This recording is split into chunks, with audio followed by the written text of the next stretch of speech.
سرحو صفوف الرطوبة يزمسل بوها بعمرو تسمع زسرح تعودنا خلهم مشي حجس أفريس وايد خو لما خبر لساعات قاعدينه نبي نعمله نهلا قاعدين نسيب كم تلقي مثلا سؤال نعمام نعمام كنتي في فتاون تدرجتن هم سيرس رايح فلنا يقداس كسلتني كارن وتم دقا بعد يزر هايمانتن فتمم كفارة يزر يقول حاجة مستيرانو انت مستير دما اما كنت عبدو يجدو قبير دلو لسوق يوتا دما بفتون كسلتنا يكلم انتاي تنبع عبدو قبير زولا مستير ورا تاي تمستير انا وان انت مستير كفلت بزيح تعيرا كفلت جنة هيكالكم انت مستير تفعيلوا ما يوتل ولا حد يسلت هيكال وما تاكا قبرنا يا حيش مستر ما يزاولكو زفوت حسن تسايو نمتاي ما قبرت سنة كمسينا نفتاقنا زي الخيج صبوغ حسن ديك زاقلو كابتا أقف دمهم زلو ربا ما ينخيج تقوموا كم نقول كلهم مويه خوي سلامتك إننا أبدون بأخم فالفعل ما يكون فعلكم إننا أتهلنا إتمسير زينو صبوغ حسن نخيط بكا قوم يا عيش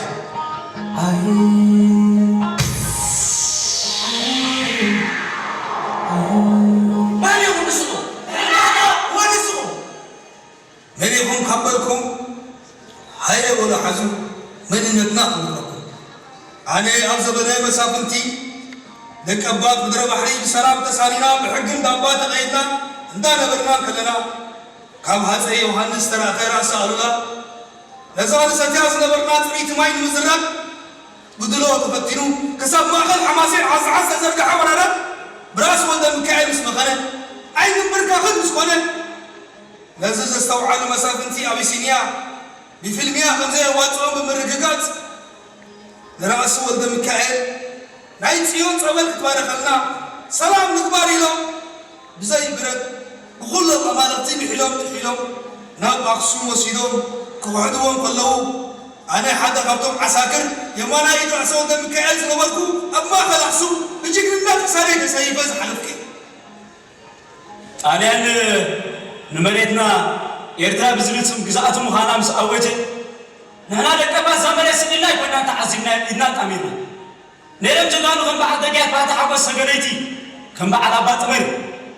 نتبع هاي اسمك حزنا بر سراوي طالعن هو تم بيجينا كسر تحلف يمتقال يسمو مريدنا مستقبته بلدنا مستراقته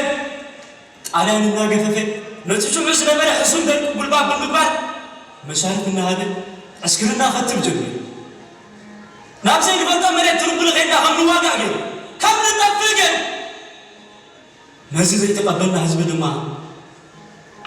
بلدنا تاكتراي تلاقي كربنا نعمل جمرنا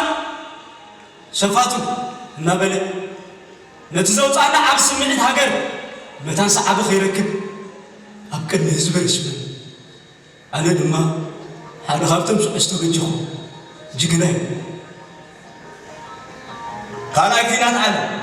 أنا بإنجليز أقول كل حزب مستسعر إنجليز فتاوينا تمثيل براتكم ماركو بايتوكم ماؤم هاجركم كركوكم يمسفلنا بردنا خمنا نتوجير موداتو دزم زميتو بعدين بهايمانة مسكفات لنا إرترا كما هاجرت قوم يتخلني بمبا بفدرشن مس إثيوبيا هم أورنجر نخمسل بتقرأ إذا عطوا شفاتو بوداك مخفات أبرز حزبي نخوزنتون نخبص أبوسون عدل بمخفات أنا مسبوطاتي من مجزات إنجليزن نأتي بتقرأ إذا عطوا شفتا لما كنا خلنا نبرا خوفنا مجزات إنجليزن وجنا شفات يوم بمخفات ንዓይኒ ንጉጻተይ ኣብ ማእከል ዓድና ኣብ ቅድሚ ህዝብና ብማሕነቐት ከም ንፍረድ ገይሩ ኣነ ኸዓ ሓደ ካብኣቶም ስርዓት ሃይለ ስላሴ ንፌደሬሽን ረጊጹ ንኤርትራ ብትሕቲኡ ምስ ቆረና ህዝቢ ኤርትራ ሸዓይ ብሓመድ እድሪስ ዓዋተ ብረታዊ ቃልሲ ዝጀመረ ነቲ ዝተጀመረ ብረታዊ ቃልሲ ዘስክኦ ስርዓት ጃንሆይ ኣብ ናቕፋ ኣጥባት ኣዴታተይን ይዕዋተይን ብሳንጃ ብምቑራጽ ንኣቦታተይን ኣያታተይን ልክዕ ከም ኣብ እንዳ ስጋ ዝተጠልጠለ ሰለፍ ኣብ ማእከል ዓዱ ቆሪጹ ዝደርበየ ኣነ ሓደ ካብቶም በዚ ግፍዒ ዝስድሩ ዝሰኣኑ ዝዘኽተመ እየ ገና ዓቕሚ ኣዳም ከይመላኩ ነቲ ኣያታተይ ዝጀመርዎ ብረታዊ ቃልሲ እጃመይ ንኽበርክት ዝተጸመርኩ ነቲ ንሕና ዘዳቐምናዮ ስርዓት ሃይለ ስላሴ ብደርጊ ምስ ተዓለወ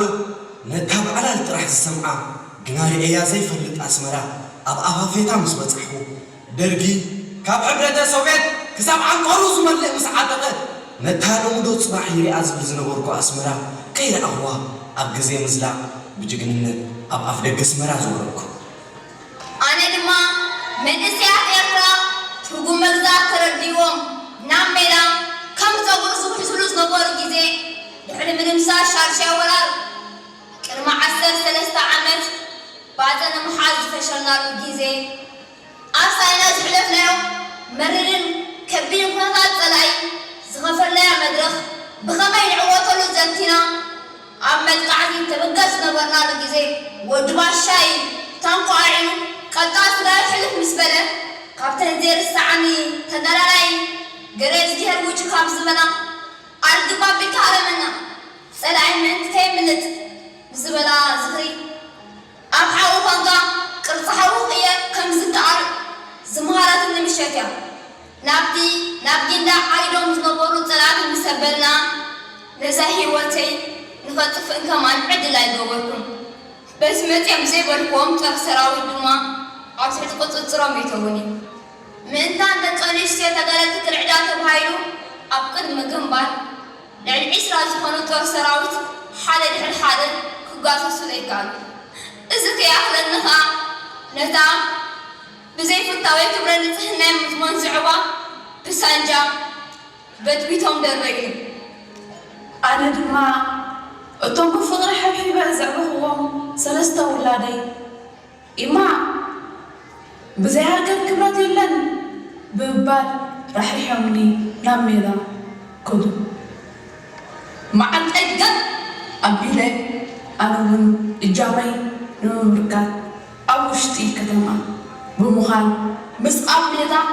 ከም ወታደራት ኣብ ከተማ ድማ ከም ፈዳያን ኮይኖም ዝቃለሱ ዝነበሩ ደቀይ ኣብ መንጎኦም ዝግበር ርክባትን ንብረትን እናመላለስኩ ብዓቕሚ እጃመይ ኣመልከትኩ ብድሕሪታ ኣብ ማእከል ኣስመራ ኤርፖርቲ ዝሓረራ 4 ነፈርቲ ቅያ 18 ደቓይቕ ኮንጎታት ጽዕነ ኣብ ኣድጊ ናብ ሜዳ እንዳወረድኩ ብጸላኢ ተታሒዘ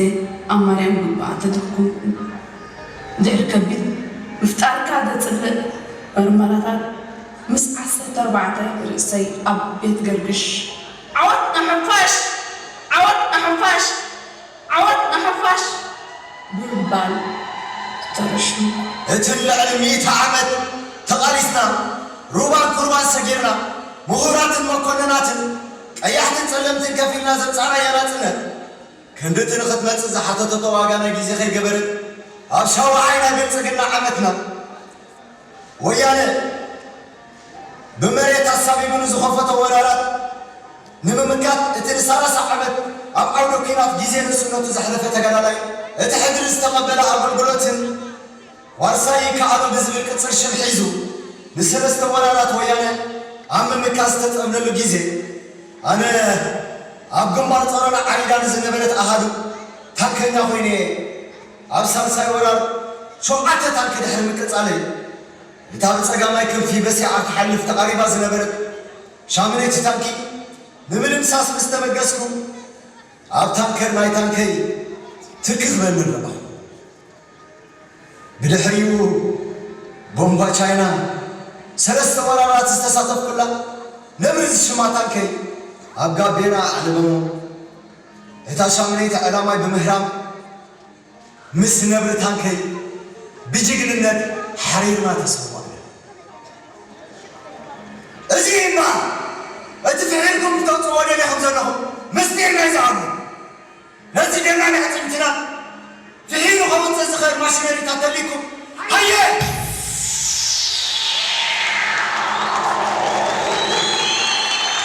ታሪክ አባታተይን አዴታተይን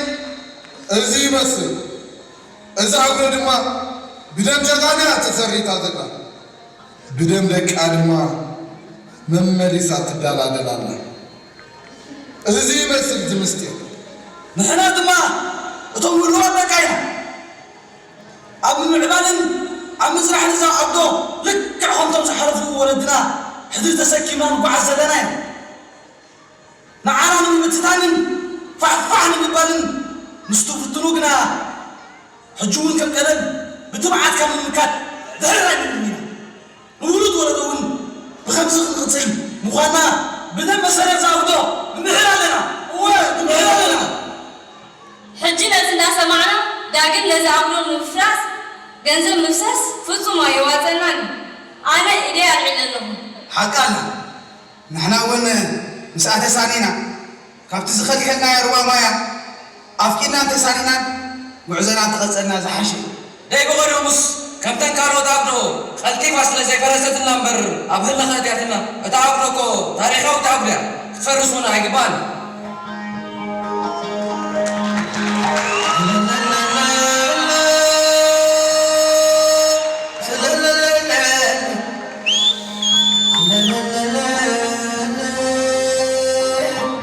la la la